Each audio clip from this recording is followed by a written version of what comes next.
السلام علیکم ورحمۃ اللہ وبرکاتہ۔ ناظرین، آپ تمام کو رمضان المبارک کی سعادتیں برکتیں مبارک ہو۔ آپ تمام کا دل کی گہرائیوں سے خیر مقدم ہے پروگرام انوار قرآن میں۔ آج کی اس محفل میں قرآن کے 1.25 پارے کی تفسیر پیش کی جائے گی، جس میں سورۃ الانعام مکمل پڑھی جائے گی اور اس میں 20 رکوع ہیں۔ تو آئیے شامل ہوتے ہیں پروگرام تفسیر قرآن میں۔ نحمدہ و نصلی علی رسولہ الکریم۔ ناظرین، آج کی تراویح میں بالعموم جن آیات کی تلاوت کی گئی ان پر مشتمل آج انوار قرآن میں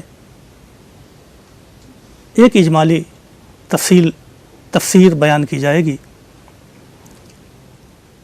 سورہ انعام کے معنی چوپائے کے ہیں۔ اس سورے میں اس کا تذکرہ ہے، اس لیے یہ نام رکھا گیا۔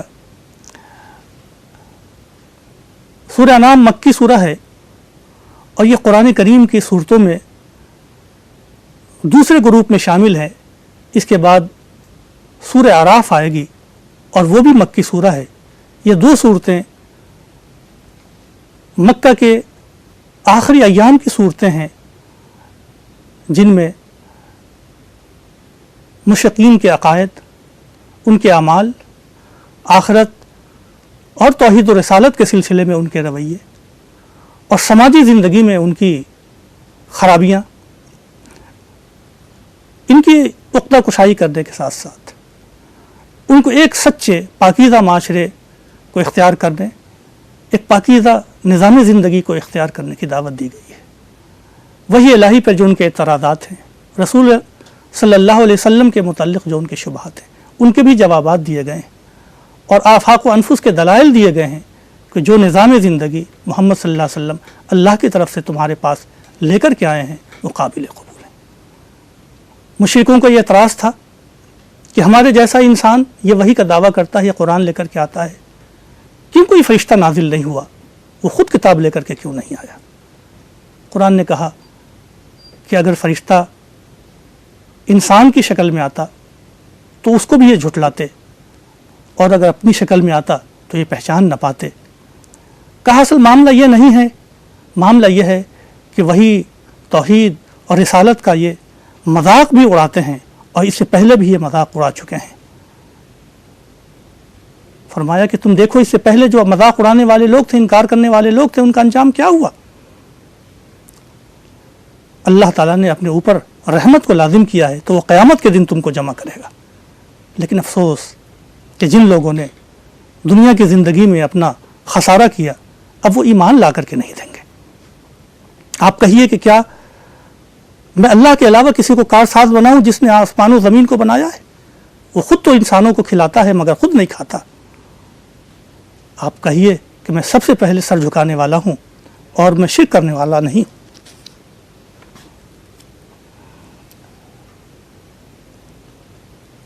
اگر اللہ تعالیٰ کسی کو نقصان پہنچائے تو کوئی اس کو ہٹانے والا نہیں، اور اگر کسی کو وہ فیض پہنچائے تو کوئی اس کو روکنے والا نہیں۔ اور یہ کہیے کہ میری طرف یہ قرآن وحی کی گئی ہے اس لیے تاکہ میں ڈراؤں جہاں جہاں تک میری آواز پہنچ سکے۔ ایک خدا ہے اور میں شرک سے بیدار ہوں۔ فرمایا کہ جن لوگوں کو اللہ تعالیٰ نے کتاب دی ہے، یعنی اہل کتاب ہیں، یہود ہیں، نصارہ ہیں، وہ رسالت محمدی کو اس طرح پہچانتے ہیں جس طرح وہ اپنے بیٹوں کو پہچانتے ہیں، لیکن اس کے باوجود وہ ہر دھرمی کے باعث ایمان نہیں لاتے، تو اللہ ظالموں کو کامیاب نہیں کرتا۔ یہ اس طرح پردازی کرتے ہیں اللہ تعالیٰ پر، اور اللہ تبارک و تعالیٰ اس کا ان کو جواب دے گا۔ کافروں میں بہت سے لوگ ایسے ہیں جو آپ کی طرف کان لگا کے سنتے ہیں، مگر اس لیے نہیں کہ اس کو قبول کریں، اس لیے تاکہ اس میں کیڑے نکالیں، ان پر اعتراضات کریں۔ اللہ تعالیٰ نے ان کے دلوں پر مہر لگا رکھا ہے۔ یہ کہتے ہیں کہ یہ پچھلے لوگوں کی کہانیاں ہیں، یہ خود بھی رکتے ہیں اس سے، دوسروں کو بھی روکتے ہیں اس سے۔ وہ اپنے آپ کو ہلاک کر رہے ہیں مگر اس کا ان کو خود شعور نہیں ہے۔ جب قیامت کے دن جہنم پہ آئیں گے تو کہیں گے کاش ہم اپنے رب کی آیات کو جھٹلایا نہ کرتے، کاش ہمیں لوٹایا جاتا تاکہ ہم پھر عمل کرتے۔ اس وقت ان کو معلوم ہو جائے گا کہ وہ کیا لے کر کے آئے ہیں اور ان کے ساتھ کیا انجام ہونا ہے۔ یہ کہتے ہیں کہ یہ دنیا کی زندگی ہی کامیابی کی زندگی ہے، یہیں مریں گے، یہیں کھپیں گے اور ختم ہو جائیں گے، ہم دوبارہ نہیں اٹھائے جائیں گے۔ جن لوگوں نے اللہ کی ملاقات کا انکار کر دیا وہ حقیقت میں ٹوٹے میں ہے اور خسارے میں ہے۔ ہمیں معلوم ہے اللہ تبارک و تعالیٰ کہتا ہے کہ محمد صلی اللہ علیہ وسلم ان کن باتوں سے آپ کو تکلیف پہنچتی ہے، لیکن یاد رکھیے کہ جتنے بھی رسول آئے سب کو جھٹلایا گیا، سب لوگوں نے صبر کیا، پھر ہماری مدد آئی۔ اللہ کے فیصلے کو کوئی بدل نہیں کر سکتا، اور رسولوں کے قصے اس لیے سنائے گئے تاکہ آپ بھی صبر کا راستہ اختیار کریں۔ یہ کہتے ہیں کہ ان کے اوپر نشانیاں کیوں نہیں نازل ہوئی؟ آپ کہیے کہ اللہ تعالیٰ قادر ہے کہ وہ کوئی نشانی نازل کرے، لیکن اصل نشانی تو یہ ہے جو کائنات میں پھیلی ہوئی ہے۔ زمین پہ رینگنے والا کوئی جانور، فضا میں اڑنے والا کوئی پرندہ ایسا نہیں ہے جو تمہاری طرح ایک امت نہ ہو۔ ہم نے کتاب میں کسی چیز کو چھوڑا نہیں ہے، اگر تم غور کرو گے تو اللہ کی نشانیاں تم کو نظر آئیں گی۔ ناظرین، یہاں ایک بات میں بتاتا چلوں کہ قرآن کی جو آیتیں ہیں اللہ نے ان کو بھی آیت کہا ہے، آیت کے معنی علامت کے ہیں، اور کائنات میں جو بکھری ہوئی نشانیاں ہیں اللہ نے ان کو بھی آیت کہا ہے۔ ایک اللہ کا کلام ہے، دوسرا اللہ کا کام ہے۔ ان دونوں نشانیوں پہ جب آدمی غور کرتا ہے تو ایمان تک پہنچتا ہے، خواہ وہ قرآن پر غور کرے یا اللہ کی کائنات کے اوپر غور کرے۔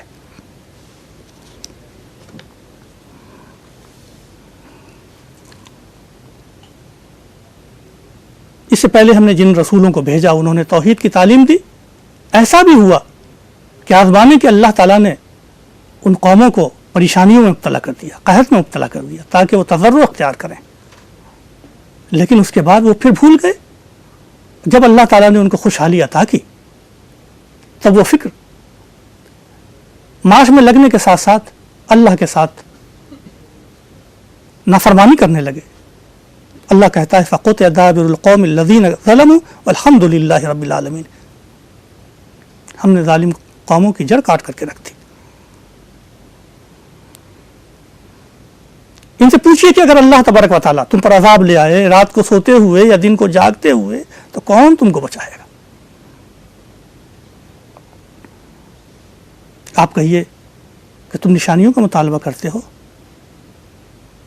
میں تو نہیں کہتا کہ میرے پاس اللہ کا خزانہ ہے، نہ تو میں غیب جانتا ہوں، نہ میں کہتا ہوں کہ میں فرشتہ ہوں۔ میرے پاس اللہ نے جو پیغام بھیجا ہے میں اس کا اتباع کرتا ہوں۔ کیا اندھے اور بینا برابر ہو سکتے ہیں؟ پھر فرمایا کہ ایمان لانے والوں میں زیادہ تر وہ لوگ ہیں جو معاشی طور پر غریب ہیں۔ ہاں، یہ کہتے ہیں کہ جو لوگ کمزور معیشت کے لوگ، غریب لوگ آپ کے پاس آ کر کے بیٹھے ہیں، آپ انہیں نکال دیجئے۔ اللہ کے رسول کے ذہن میں یہ خیال آ سکتا تھا کہ اگر ہم ان کو ہٹا دیں تو شاید یہ لوگ ایمان لے آئیں۔ اللہ تعالیٰ نے اس سے پہلے متنبہ فرمایا نہیں، اگر آپ ان کو اپنی جگہ سے ہٹائیں گے، اپنی مجلس سے نکالیں گے تو آپ ظلم کرنے والے ہوں گے۔ اسی طرح ہم نے ان کو آزمایا ہے بعض کو بعض کے ذریعے۔ یہ کہتے ہیں کہ کیا یہی وہ لوگ ہیں جو اللہ نے جن پر انعام کیا ہے؟ اللہ جانتا ہے کہ شکر کرنے والے لوگ کون ہیں۔ اور پھر فرمایا جب اہل ایمان آپ کے پاس آئے تو ان کو سلام بھیجیے۔ اللہ نے ان کے لیے اپنے اوپر رحمت بھی لازم کرنی ہے۔ اگر ان سے غلطی ہوگی، مگر شرط یہ ہے کہ وہ توبہ کریں گے اور اصلاح کریں گے، یعنی پھر برا کام نہیں کریں گے، یہ عہد کریں گے، تو اللہ مغفرت بھی کرنے والا ہے اور رحم بھی کرنے والا ہے۔ اور پھر یہ بھی کہیے کہ ہمیں اللہ تبارک و تعالیٰ نے منع کیا ہے کہ اللہ کے علاوہ کسی اور کی پرستش کروں اور تمہاری خواہشوں کا اتباع کروں، تب تو میں سیدھے راستے سے بھٹک جاؤں گا۔ اللہ کے پاس غیب کی کنجیاں ہیں، غیب کا علم اللہ کے علاوہ کسی کو نہیں۔ بحر و بر میں کیا ہے وہ جانتا ہے، کوئی پتا نہیں گرتا مگر اللہ جانتا ہے، اور کوئی دانہ بحر و بر کی تاریکی میں ایسا نہیں جس کو اللہ نہ جانتا ہو۔ اور خشک و تر کوئی چیز ایسی نہیں ہے جو ایک کتاب میں لکھی ہوئی نہ ہو. وہ اپنے بندوں پر قاہر ہے، وہ اپنے نگراں بھیجتا ہے یہاں تک کہ موت کا وقت آ جاتا ہے اور اللہ کے فرشتے ذرہ برابر اپنی جگہ سے روگردانی نہیں کرتے. پھر وہ مولا حقیقی کی طرف لوٹائے جائیں گے. اللہ ان سے پوچھتا ہے کہ دیکھو، جب خشکی اور تری کی تاریکی میں تم مبتلا ہوتے ہو تو رو رو کر کے کس کو پکارتے ہو اور کس سے کہتے ہو کہ اگر تم نجات دے دو گے اس طوفان سے، اس آندھی سے، تو ہم شکر کریں گے. کہو کہ وہ اللہ ہے کہ جو تم کو نجات دیتا ہے، لیکن پھر بھی تم لوگ شرک کرتے ہو. اللہ قادر ہے کہ اوپر سے بھی عذاب بھیجے، نیچے سے بھی عذاب بھیجے، اور عذاب کی ایک شکل یہ ہے کہ تمہارے بعض لوگوں کو، بعض قوموں کو، بعض قبیلوں کو بعض کے ساتھ ٹکرا دے. یہ لوگ جھٹلاتے ہیں. آپ کہیے کہ میں ٹھیکیدار نہیں ہوں، میرا کام تو صرف پہنچانا ہے. جو لوگ ہماری آیتوں میں اعتراض کی نظر سے غور و خوض کرتے ہیں تو آپ اعراض کیجئے، اور اگر آپ بھول جائیں، شیطان بھلا دے، تو یاد آنے کے بعد کبھی نہ بیٹھیں. یہ مومنوں کے لیے نصیحت ہے. دراصل کہا ان لوگوں کو بھی چھوڑ دیجئے جنہوں نے اپنے دین کو کھیل تماشا بنا رکھا ہے. یاد دلائیے کہ قیامت کے دن کوئی شفیع نہیں ہوگا، کوئی مددگار نہیں ہوگا، کوئی ان سے فدیہ نہیں لیا جائے گا. اہل جہنم کے لیے اس دن کھولتا ہوا پانی ہوگا. اور پھر کہیے آپ ان سے کہ کیا میں ان کو پکاروں جو نہ ہمیں نفع پہنچا سکیں نہ نقصان پہنچا سکیں. اور اگر ہم ایمان لانے کے بعد مرتد ہو جائیں تو ایسا شخص اس شخص کے مانند ہے کہ جس کو شیطان نے اچک لیا ہو اور اس کو کوئی راستہ ملنے والا نہ ہو. ہمیں حکم دیا گیا ہے کہ ہم اللہ رب العزت کے سامنے سر جھکائیں، نماز قائم کریں، اس سے ڈریں.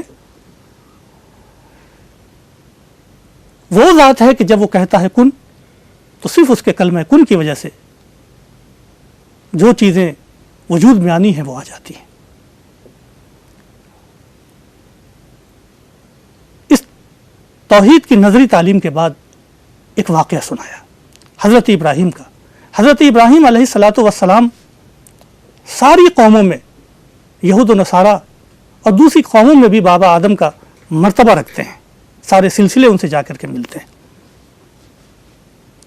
انہوں نے اپنے باپ سے کہا کہ تم بتوں کو تراشتے ہو، ان کی پوجا کرتے ہو، یہ تو گمراہی ہے، ایسا نہ کرو.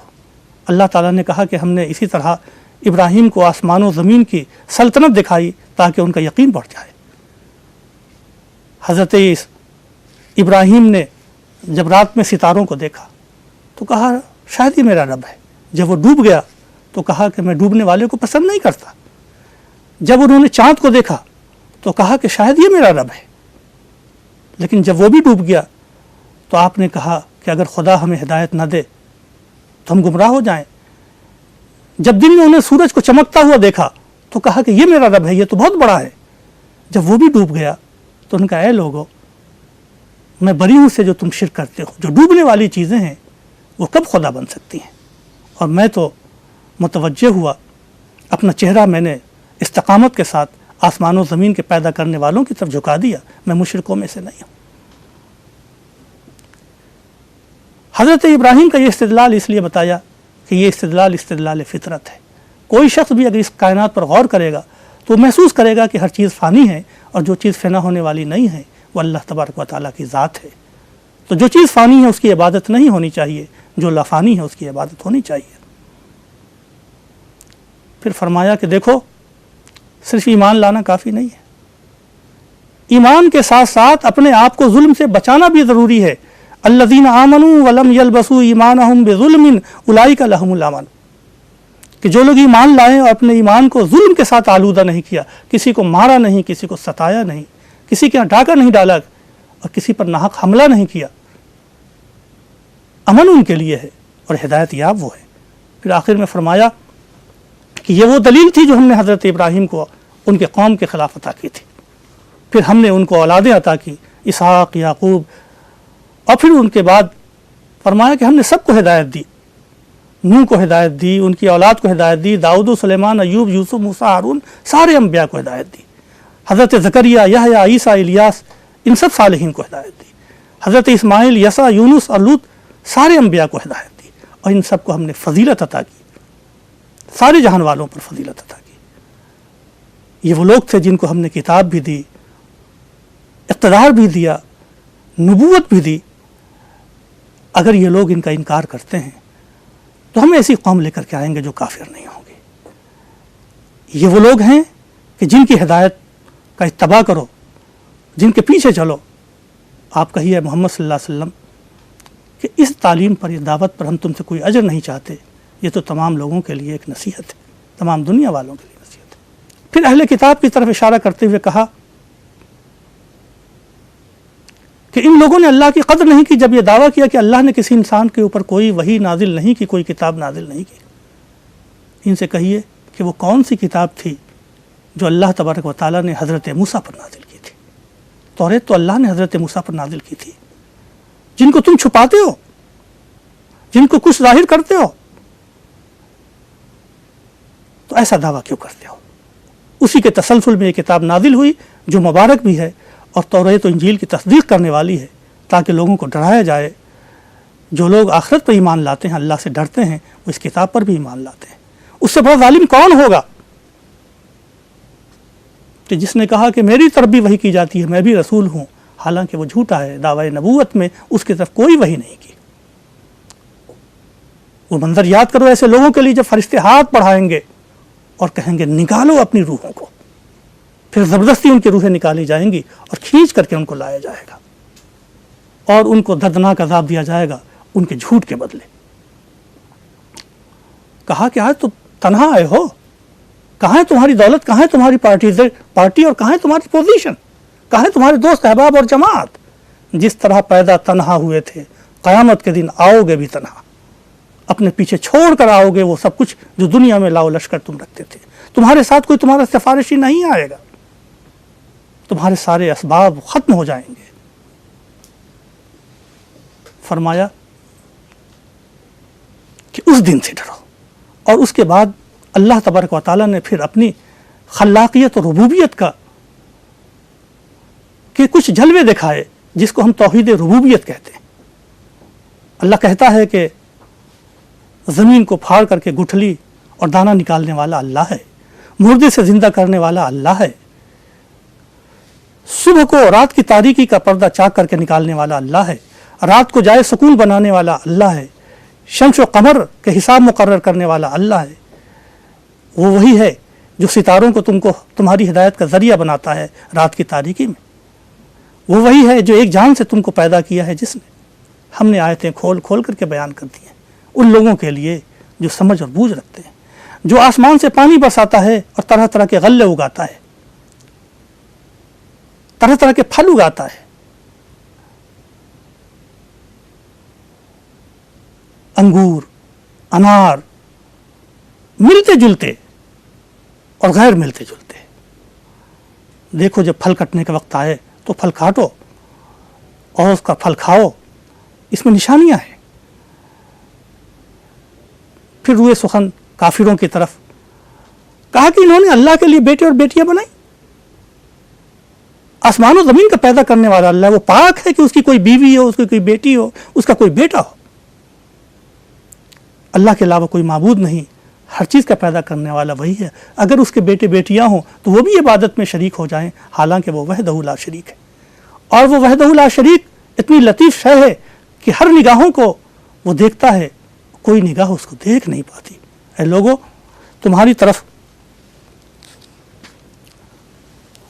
ایک بصیرت نامہ آ گیا ہے، تو جو کوئی اس بصیرت کو حاصل کرے وہ اپنے لیے ہے، اور جو کوئی اس سے منہ موڑے اعراض کرے تو اس کا وبال اس کے اوپر ہے۔